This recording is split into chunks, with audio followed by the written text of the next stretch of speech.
Hello, everyone. My name is Mirna, and on behalf of the Mindalia TV team, welcome to Mindalia live streaming, where thousands of people around the world gather daily to see the lectures and interviews organized by Mindalia TV. Today, with us, we have the great pleasure of sharing with Dr. Sirena Pellarolo. She is a board certified holistic health coach. She is an international author and speaker, radio host, and blogger, and she has more than 30 years of experience in self development, health, and wellness. We are also joining with Angelica Rodriguez. She is a computer engineering, but she currently works as a workshop facilitator for women and coach in their spiritual awakening. Before starting with them, we want to remind you that Mindalia's mission is to share information that can help raise the level of consciousness in the world. You can help us by subscribing to our channel, leaving us a positive comment down this video, or sharing it with someone that you know that is going to benefit of the content that we're going to be talking here today. Also, when we are live streaming, we have an active chat. It's the screen you're going to be seeing here on my side or under the video, in case that you're following us from a smartphone, and through there, you can interact with us. We also want you to collaborate with Mindalia with your own valuable content. And for that, you can go to our website. On the top, you're going to find the link. It says Collaborate with Mindalia. That link takes you to a form that you can fill out, and our technical team will be able to get in contact with you. You can collaborate with Mindalia in English through Mindalia TV English, but you can also do it in Spanish through Mindalia Televisión and in Portuguese through Mindalia Televisão. Visit our different channels and platforms, like, subscribe. With that, you are not only keeping yourself updated with the amazing information we share on a daily basis, but you also keep us reaching as much people in the planet as possible. You help us accomplish our mission, which is just to help raise the level of consciousness in the planet. I'm not delaying this any further, and I have the very great pleasure of introducing and saying welcome to Dr. Sirena and to Angelica. Ladies, welcome to Mindalia live streaming. How are you? Very good. Thank you so Thank much, you. Ivna. Thank you for the introduction, and thank you for the opportunity to have this space to talk with Angelica and share the wonderful work she's doing. Thank you. Thank you both. Welcome, Angelica. So if it's okay, I would like to share a little bit about Angelica. I've known Angelica for several years, and I have always been very impressed by her focus on what she does. Whatever she does, she's always very focused, very present. And I saw her trajectory from when she was starting to become a coach. She was coming. I also know that she's an incredible, how do you call them, techie? She's an incredible with technology as and a technology. What is your degree on, Angelica? My actual degree is computer engineer. In computer engineer. She's fantastic. She has helped me many times with that. And then she has developed into becoming this incredible facilitator that brings women together where she lives in the south of Mexico, in Chiapas, that magical land. And I would like us to tell us a little bit more about your trajectory and how you moved from such a very male centered profession to doing all this work with women. Well, that's interesting. I think the first thing that I will say is that at the very starting of this journey, I felt I was two worlds in one person. And that was the heaviest and the strongest thing that I had to deal with at the beginning, because I felt that I was like pulling towards two different directions. And that's how I felt in the inside. I felt like I had to choose. And by that time, my choice was my spiritual world. And I thought that I had to just leave everything, like job and everything. And thank God and goddesses, I didn't do that. Because I learned that the way to go was integrating. And my structure world, my logical world, I will say mathematical, but mathematics are not as structured as we think. But my logical world, my heart, structure world has taught me a lot of things and has given me a lot of things integrating with this more fluent, more circular part of my world.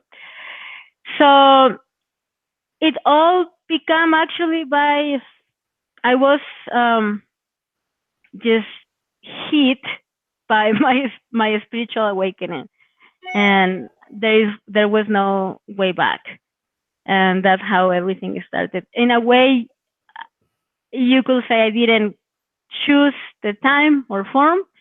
Of course, I did, in a different way, and that's how it all started. I was just hit by an awakening in the same mountain that we do the retreats, and that's pretty much the reason why I am in love with sharing that with other women.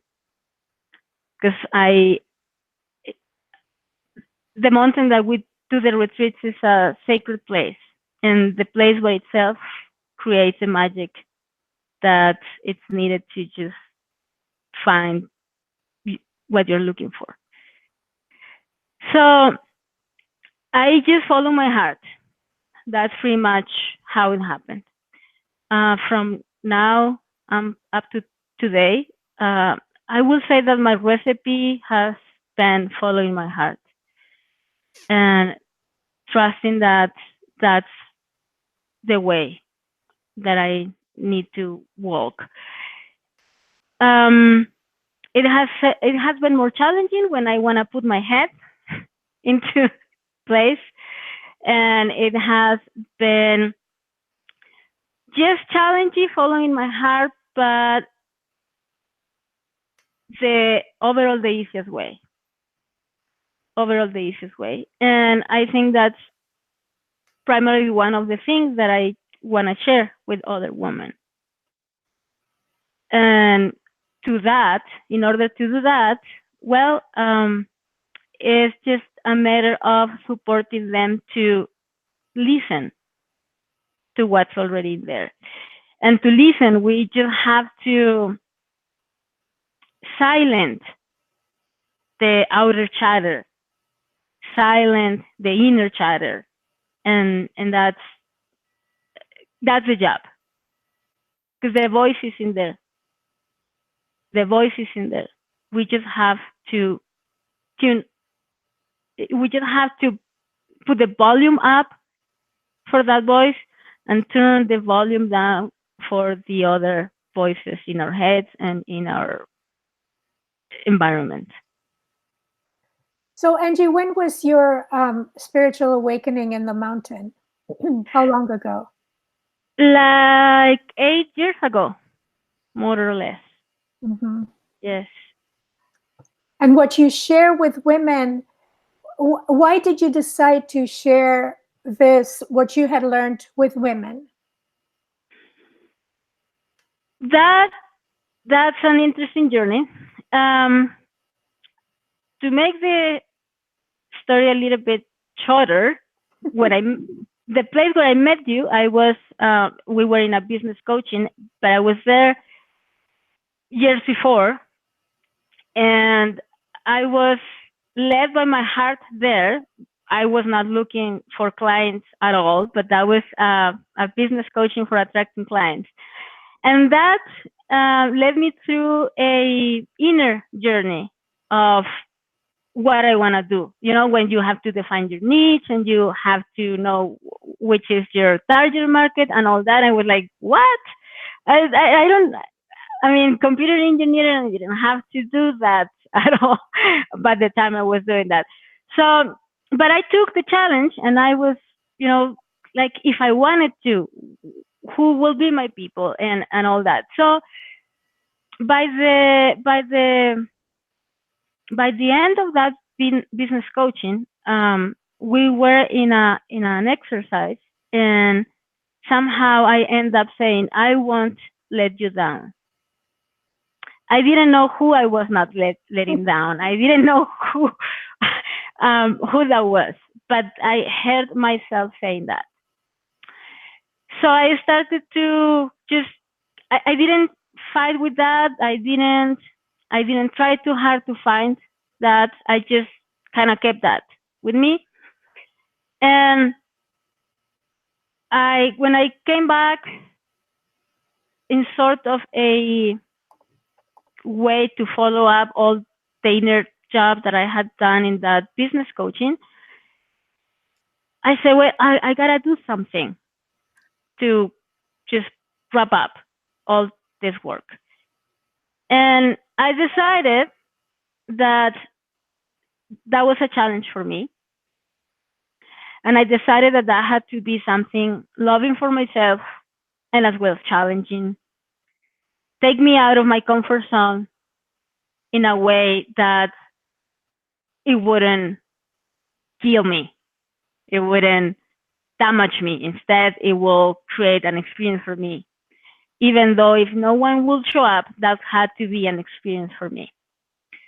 So the formula was I had to do it in a place that I will feel safe, and that was the mountain.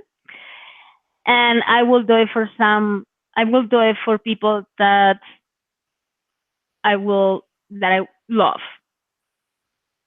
So that came up being the mountain and woman. So that's how the idea of doing the first retreat came up. And plus, I had to do it with my partner. And because it's something that I wanted to share with her. And my birthday was close, so I thought that I was that was a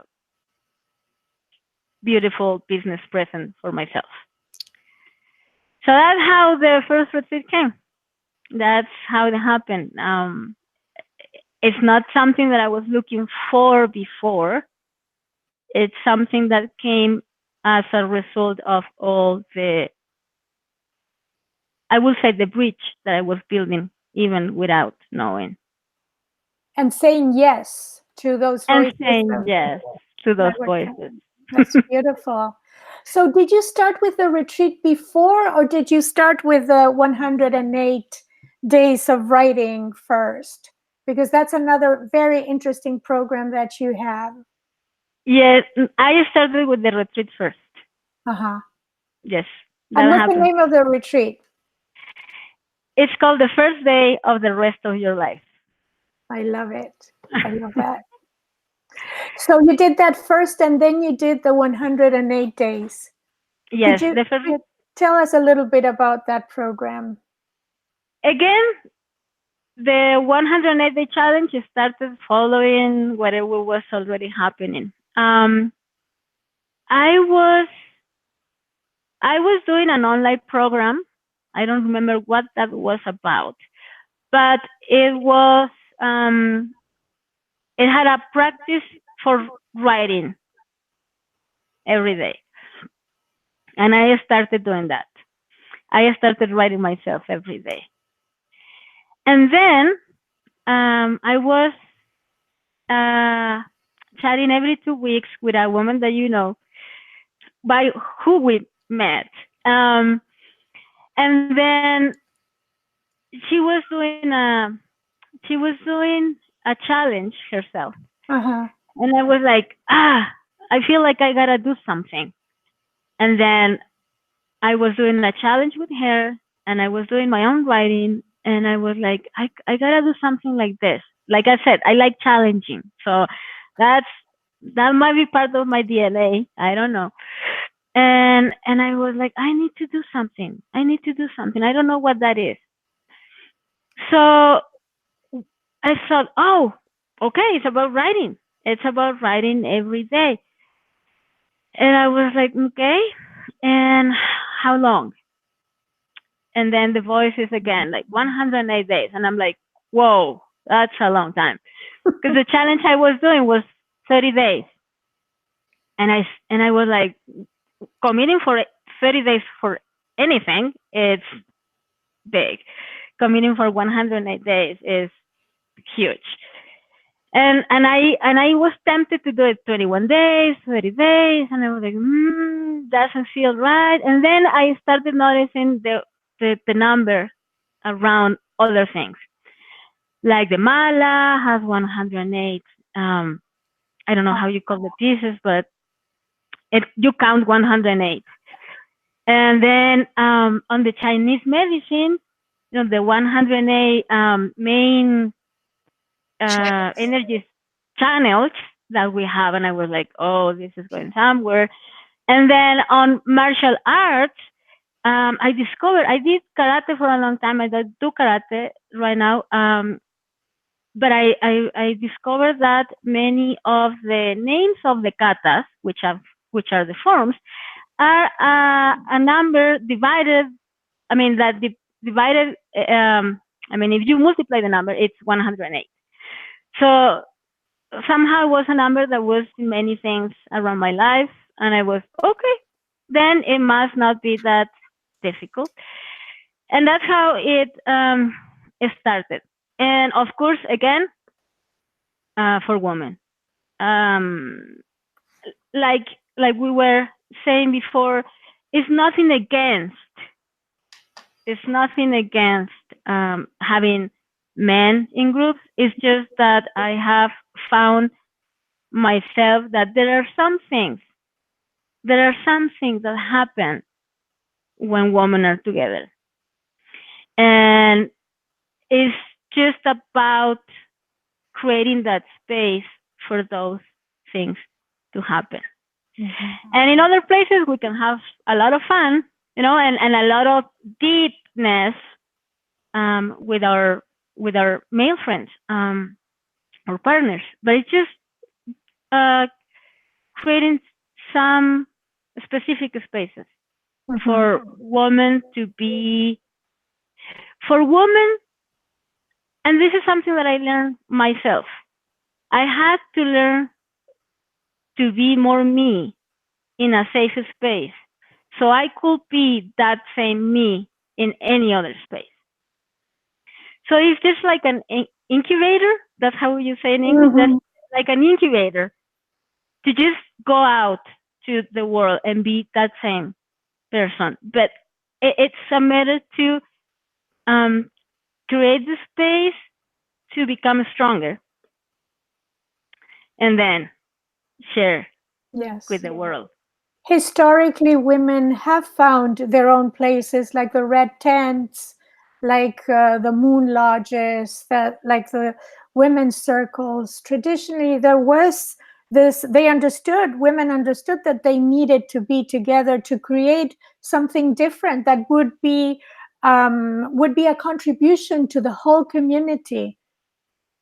So yeah, exactly. I mean, above all, and this is something that I just understood like lately. Above all, we all are in service of a bigger thing. And women, we are, no, it's not what we are more or less, it's that we have something built up in us, that we are a great channel for love. And then building up that capacity for loving, it's something that is not only for us. Then it permeates, and then it irradiates to everybody, and then we all are that loving. But it's just something to build up that energy of love that at the end will help humanity in general. Angelica, when you rediscovered that connection with your divine feminine, what was the biggest change you saw in your life? What started changing in the outside? Because I have known that whenever you connect with something within, there's going to be something in the outside that is going to also represent that transformation. Did you see a transformation also in the outside world? That's a very interesting question, and I am right now impacted by even saying that I was connected to my divine feminine. I that's a huge thing to say, and I'm sure that's something that I'm still on the works. um, I will say, I will say that when I connected to myself,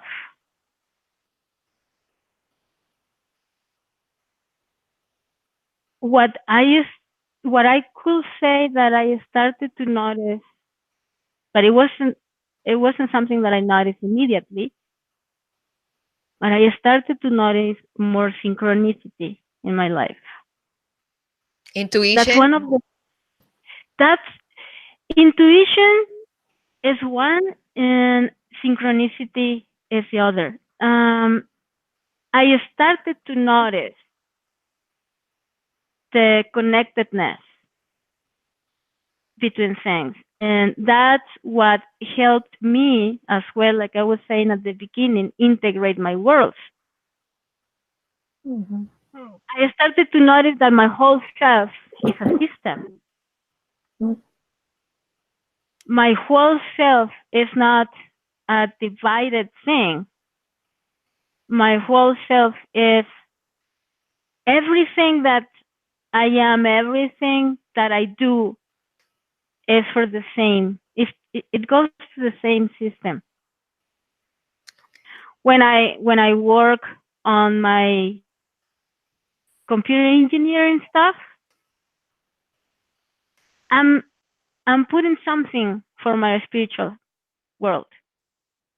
When I do something in my spiritual world, I'm doing something for my computer engineering world. It's it's one of the things that I didn't have before. To understand that I'm a whole, and as well, I think that's something that is gonna be on the works till the day I die, and maybe many lives after. But it's something that I didn't see before. Um, I think that another thing that changed when another thing that I'm built, the perspective of abundance. Mm. Very I nice. think that's another thing that it's not that I have more or less money per se, but I could see how things were manifesting differently. Things were manifesting differently, and my feeling was different. I was walking more from the abundance perspective rather than the scarcity. I'm not saying that I'm totally done with that, um, but I'm saying that it for sure changed. And of course, once, at least the way I see things, once you open a door, and behind that door are many other doors, so it's always expanding. So that's another one of the other big things. I will say synchronicity, intuition, like you said, like, you know, once I listened to my heart for the first time, that showed me that I'm trusty to follow my heart. So intuition, abundance, and synchronicity were at least three of the things that I can say that changed in my world. You say it as if it was just a couple little things. But Sirena and I are like, oh my God, what can we do together? So much wisdom. You are walking the path of the wise woman, Angie.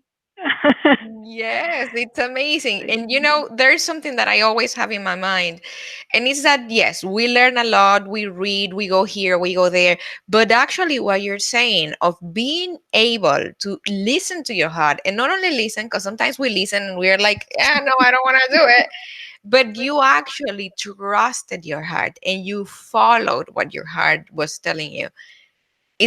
Can you tell us something? Can you give us a tip?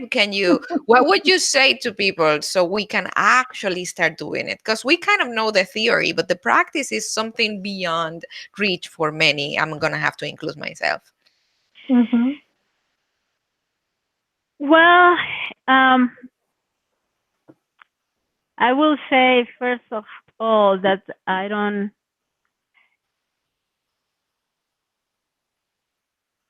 see that as being like a formula.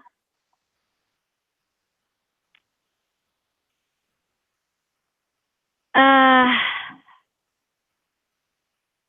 I gotta say that for me, I have discovered that the greatest moments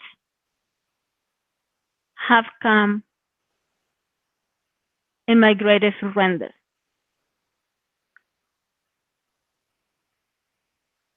I am a very stubborn person.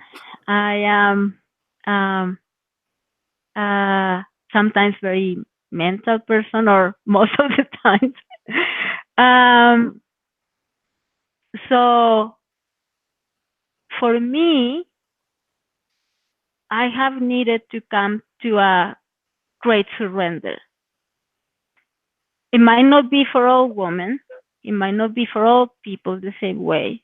For me, I have had to surrender. And that comes in different ways. One way is physical surrender. Another way is emotional surrender. When there is a time when I have had no energy left to fight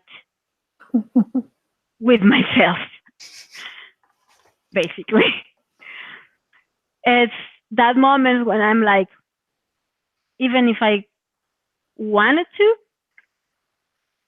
there is no energy in me to fight Wow. with myself. And when that happens, for me, it's like you there, you know, there is no other way.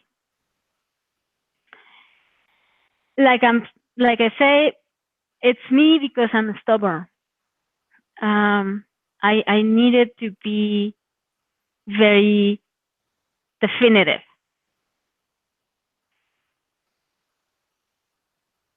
What I could say is two things that are related with the retreat and that are related to the R1OA challenge. With the years of the R1OA challenge, I have learned by listening to women, and that's the beautiful part of it, being able to listen to their experiences, is that writing every day, even though they don't do it every day, because you are building up a habit, and 108 days are very helpful, but you're going to have to, put yourself in it. Um, Writing gives them the opportunity to recognize how they are doing in a more continuous basis. Mm-hmm. Like not to ignore themselves like day after day after day after day. That's something. Like when you write for 5 days in a row that you woke up sad, Mm-hmm. that you don't want to do your day, that you are somehow tired of something. I mean, when you do that for a whole week, there is something that you cannot ignore. I mean, you might choose to, that's right. But then you know. a woman in one of the retreats, in the first retreat actually, we were writing, and she said that she had a super hard time writing during the retreat, because she knew that if she wrote what she wanted to write, that was saying like, this is true. When you are here, it's like, sometimes when you look at the mirror and you say things, but you forget. When you write it down with your hand, there is something that gets activated when you do it by hand. We don't write by computer for sure. I mean, you have to write it by hand, because when that happens, it's like, it's there. It's not a thought anymore. It's not something that comes and goes. If you go back and read your thing, it's there. And another thing that we do, or that is our intention, because everything for me comes from intention, is that we don't know what's going to happen, but we know what our intention is. So our intention during the retreat is to allow women to retreat. I think in English, I have learned that retreat is a little, or from my understanding, it's a little bit more thought as some sort of pampering, some sort of luxury, some sort of resting. That's kind of some of the things that go with retreat. In Spanish, the word retreat for me makes a different sense. That it makes the same sense in English, and I think that in English the contextual thing It's the of the retreat is contextual, different. yes, definitely. Because Because it could be also military. When the troops decide that we're gonna retreat, let's lower stepping exactly, back, and it makes complete sense with what you're saying. exactly, it's like the word has a sense, and the contextual interpretation has a different one. And in my context of retreat, it's like the troop is retreating.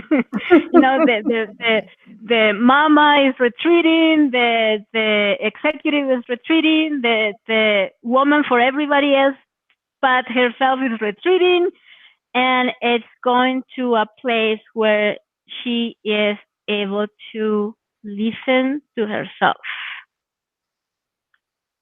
We walk up the mountain, and it's not a long, super long walk, but it's something challenging for some.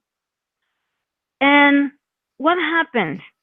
We walk to the pace of the woman that goes the slowest, because no one stays behind, right? Some women have more things than others, so we can share the loads. We can share the luggage. We get there, and we acknowledge that we were able to get there, and that the mountain that we are climbing is not per se the physical mountain that we are climbing. It's our internal mountain that we are climbing. When we say, I am not able to, that's too much for me, I haven't done exercise in many years, how am I going to do so? When I'm like, oh, I have this and that physical pain. But when you are there, that's the first thing. You know that you are capable. And you know that you have friends that can support you, right? So it's, some of us, some women are very good at doing things for herself. doing things together, you helps a bit. It's not the only way, but helps a bit. So to answer to your question, is the retreat, the intention is to retreat yourself from the ordinary day, from the everyday things, from the everyday challenges, from the everyday responsibilities, from the everyday commitments, from the everyday obligations, not because they are good or bad, just because we need to listen to our own pain sometimes, to the things that make us happy. If I understand that just waking up to the trees makes me happy, well, maybe once a week I can, if I have a park or the woods near, I can go by myself. But how do you know what makes you happy? It's by experiencing what makes you happy. But sometimes we are too much into obligation, and not because anybody else says so. Sometimes it's because we say so. and that would be two things. One, for me, writing is one way to acknowledge myself constantly and to observe myself constantly, and have a place to be honest with myself. Because sometimes I don't want to say things to people, but I can say those things to my diary, to this guy, with this girl. It depends who you want to be. And the other thing is to allow yourself space to know yourself in a experiential way. And with that, of course, we start to listen to the voice, because we start to clean up a little bit the other things that are kind of louder. So I will say those two things are very, very, very helpful. I love it. I love it. I love the concept of what you're saying, of allowing yourself to experience other things and see what is it that makes you happy, so you can go ahead and do it later. For some people, it's the woods. I enjoy nature a lot. To me, it's the beach. Whenever I'm close to the ocean, that's where I charge myself. To some women, it can be going doing money and petty. Why not, right? Or I don't know, getting a haircut. I've heard of a lot of women that they get their own haircut at home, and that makes them like it's the best medicine. Sirena, what do you do to listen to Yes. your heart? Oh, I also write. Angie knows that. I have been writing since I was very young. That's the first of my spiritual practices when I wake up. Actually, I'm in my 90th journal right now. And I also go out to the mountain. Now here in Ojai, I go out and hike. I love to be in nature. I love the beach also. But what you were saying, Angie, about going to the mountain reminded me. I don't know if you've read the book of author René Domal. He was a spiritual author, and he wrote, in Spanish it was El Monte Análogo. I think in English would be the analogous mount. And it is a metaphor of a group of people who are going to this mountain, who are walking up. Have you read it? Nope. It's very interesting because he died as he was writing it, so the novel is incomplete. It's a very interesting. It's a very interesting metaphor of the spiritual walk towards higher grounds, let's say, represented by the mountain. And I think that your depth, the way that you're doing it, in such being so present and so much in service, it's such a beautiful inspiration. I'm really, it's really resonating so much in my heart what you're telling us, and the issue about surrendering, and how it is so difficult for our very driven, being women are so driven, to really surrender to that calling of the heart, of the soul. It's very beautiful that you have chosen that path. Thank you. Yes. Actually, I am right now. It's interesting. I think it's one of the greatest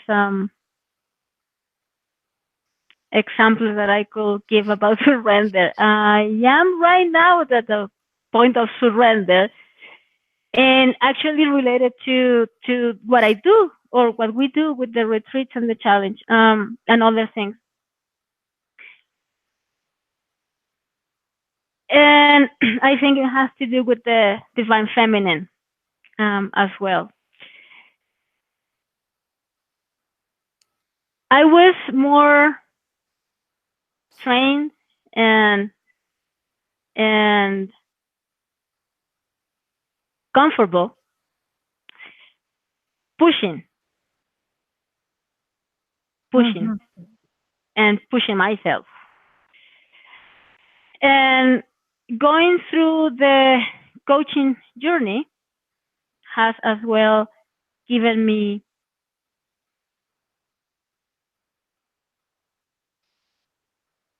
ideas and feelings about how I want to work with other people, with other women, and that means myself too.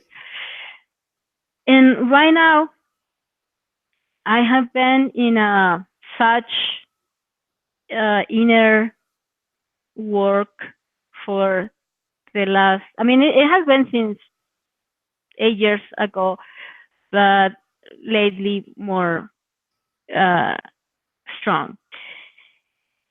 And I was talking with a friend the other day and accepting to myself, which was the surrender part, accepting to myself that I need to stop for a bit, because my not my natural but my how I learned to do things is, you gotta do this, you gotta do that, because you said you were doing this. So for me, the challenge, the R108 and the retreat were one of those things. You know, I'm committed to this,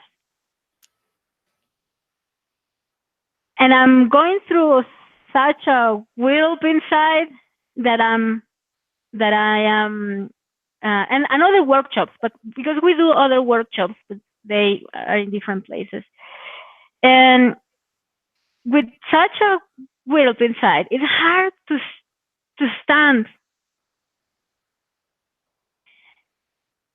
It's hard to stand for other people when you are, when you are having all this reinventing inside. So I was talking with my friend, and the surrender part was, I cannot be for other people. And that's what I say to women all the time.